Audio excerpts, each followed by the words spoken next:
Tiba-tiba Ampoti itu berubah menjadi satu sosok tubuh manusia yang hitam semua dari ujung kaki ke ujung rambut. Hai, assalamualaikum warahmatullahi wabarakatuh. Terima kasih udah mampir di channel YouTube ini. Nah, kali ini aku akan kembali membawakan kisah horor untuk kalian semua. Tetapi sebelum itu, jangan lupa guys untuk klik tombol subscribe, like, dan komennya. Dan jangan lupa juga untuk klik tombol loncengnya agar kamu tahu saat aku upload video yang baru. Di kisah horor kali ini, aku ingin menceritakan tentang kisah Parakang. Kalian udah pada tahu sosok Parakang itu seperti apa? Katanya sosok Parakang ini bisa menjelma wujud menjadi binatang atau dedaunan pohon, tetapi dia itu selalu ada cacatnya. Dan Parakang ini selalu memangsa anak bayi, ibu hamil, lansia, atau ibu-ibu yang habis melahirkan. Penasaran kan bagaimana ceritanya? Yuk kita masuk ke ceritanya. Nah, kisah horor kali ini diceritakan oleh teman kita yang kita sebut sajalah namanya Andre. Nah, kisah horor ini itu adalah kisah horor yang secara turun-temurun selalu diceritakan oleh para petua mereka. Sampai akhirnya si Andre ini menyaksikan kisah horor itu sendiri. Ceritanya ini berasal dari kampung yang bernama Sumpang Ale. Nah, kalau diterjemahkan di bahasa Indonesia itu artinya adalah pintu hutan. Dibilang pintu hutan karena di sekeliling desa tersebut, kampung tersebut itu dikelilingi oleh hutan belantara yang masih banyak semak belukar dan pohon-pohon tinggi. Tetapi sebagiannya itu udah digarap menjadi kebun. Nah, di kampung si Andre ini penduduknya itu selalu aman dan damai. Jadi kalau di kampung itu tetangganya ada acara kayak nikahan, selamatan, atau ada acara apapun, tetangga sekelilingnya itu selalu berkumpul untuk membantu gitu. Jadi penduduknya ini walaupun tidak terlalu religius, tetapi mereka itu selalu tolong menolong satu sama lain gitu. Masih tradisional banget lah gitu. Masih menjunjung tinggi kebersamaan dan kekeluargaan. Selama tinggal di kampung tersebut, suasana kampung si Andre ini selalu aman dan damai saja, tidak ada masalah apapun. Sampai ada seorang pendatang yang tiba-tiba tinggal di kampung mereka dan bekerja sebagai buruh lepas di salah satu kebun warga di kampung tersebut. Kita sebut saja namanya itu Pak Alang. Selama dia tinggal dan bekerja di kampung tersebut, sifatnya itu sangat aneh. Pak Alang ini seperti anti dengan sinar matahari. Jadi dia kalau bekerja itu selalu menggunakan pakaian tertutup yang hampir seluruh tubuhnya itu tertutup. Pak Alang ini juga hanya mau bekerja di kebun orang yang banyak pepohonannya, seperti banyak pohon coklatnya atau banyak pohon-pohon yang tinggi-tinggi rimbun kayak gitu. Sifatnya itu sangat tertutup, dia jarang berkomunikasi dengan orang penduduk sekitar. Dan yang anehnya lagi, Pak Alang ini tidak pernah kelihatan pada malam hari. Pokoknya gelagatnya itu aneh lah. Dan yang paling aneh lagi, matanya si Pak Alang itu selalu merah seperti mata yang orang sakit mata gitu, sakit mata iritasi, merah gitu. Sampai-sampai warga penduduk kampung tersebut itu curiga kalau Pak Alang itu adalah seorang jelmaan Parakang. Pak Alang ini seringlah diceritakan sama warga kampung tersebut, tetapi mereka ini tidak ada bukti bahwa Pak Alang itu adalah seorang Parakang.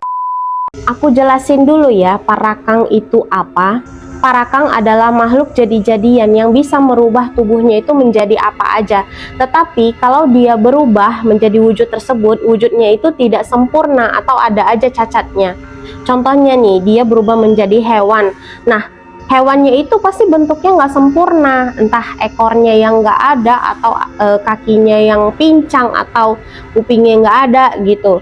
Atau kalau dia berubah jadi pohon, nah tampilan pohonnya itu pasti ada yang aneh, entah daunnya yang aneh, entah batangnya yang aneh, atau dia pun berubah jadi apapun.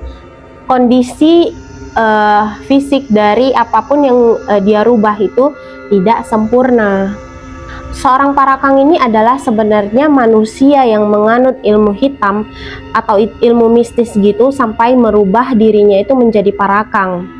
Ya seperti kayak di Kalimantan gitu ya kan, mereka itu menganut ilmu hitam sampai merubah dirinya menjadi kuyang kayak gitu kan.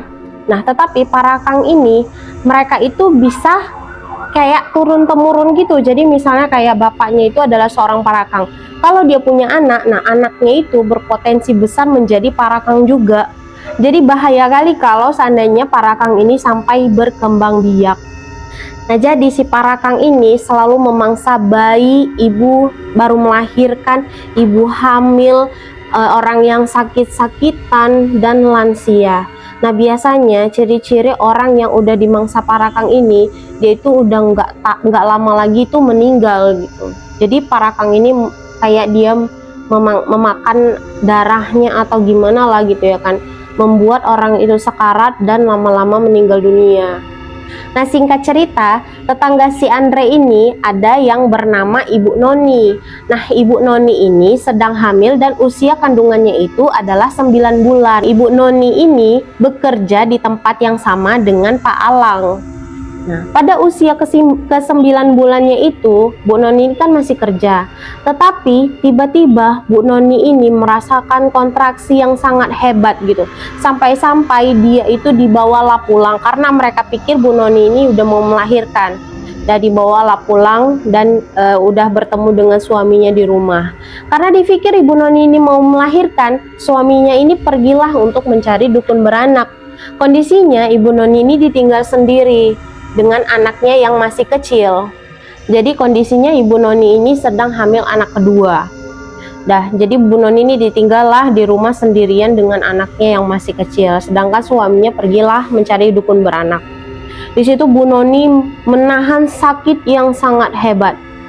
Bu Noni ini menahan sakitnya sampai dia menjerit-jerit karena tiba-tiba dia mengeluarkan darah yang sangat banyak gitu, sampai pendarahan. Karena melihat keadaan kayak gitu, jerit-jerit lah Ibu Noni ya kan. Dan gak lama dari pendarahan itu, tiba-tiba perut Bu Noni ini kempes, kayak nggak hamil gitu. Dan karena keadaan tersebut, Bu Noni pun tidak tahan dan akhirnya merenggang nyawa. Begitu suaminya sampai di rumah, tangis pun tidak tertahan lagi karena melihat kondisi rumahnya yang sudah banyak darah dan melihat istrinya sudah meninggal dunia. Karena kejadian aneh tersebut, kejadian Ibu Noni yang tiba-tiba bayinya hilang dan meninggal dunia, warga penduduk tersebut di kampung itu menganggap meninggalnya Ibu Noni ini tidak wajar, pasti ada kaitannya dengan ilmu hitam. Dan hal itu dibenarkan oleh sesepuh kampung tersebut. Sesepuh tersebut bilang kalau kematian Ibu Noni ini memang tidak wajar dan pastinya Ibu Noni ini meninggal akibat perbuatan dari parakang.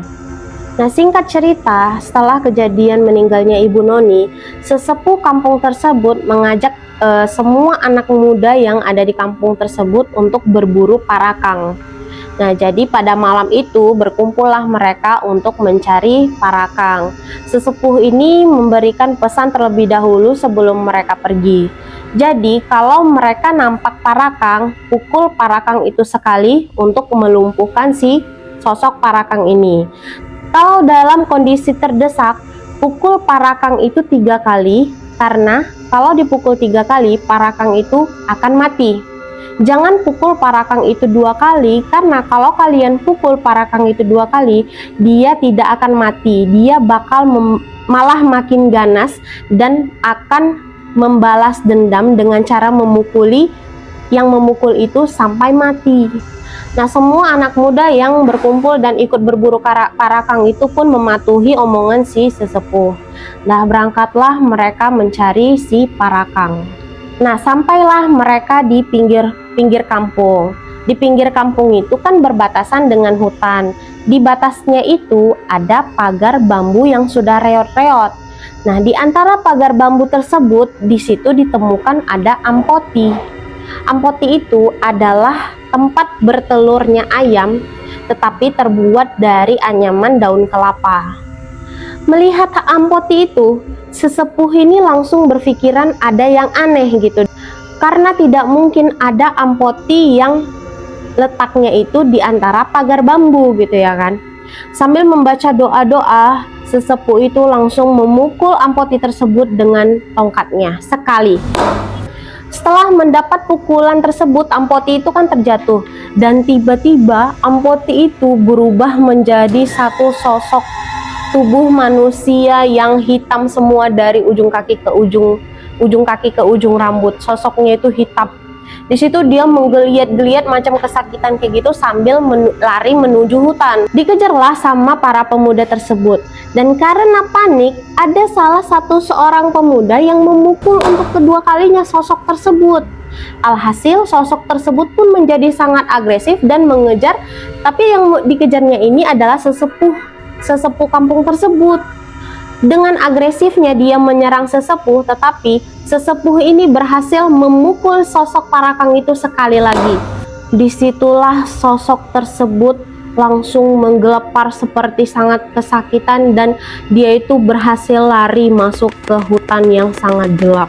Karena merasa mereka udah memukul Parakang tersebut sebanyak 3 kali, akhirnya sesepuh memutuskan untuk berhentikan pencarian. Baliklah mereka karena kondisinya malam pun sudah larut. Berlalulah malam itu dan keesokan hari pun tiba. Warga ini gempar karena salah satu warga yang sedang berburu madu lebah di tengah hutan menemukan sosok mayat pria paruh baya. Kondisi mayatnya itu sangat menggenaskan. Kondisi tubuhnya itu bau busuk dan sudah bengkak-bengkak, seperti mayatnya ini sudah meninggal sampai beberapa hari yang lalu gitu. Beritanya kan udah kemana-mana, sampai satu kampung itu udah tahu, termasuklah si sesepuh ini.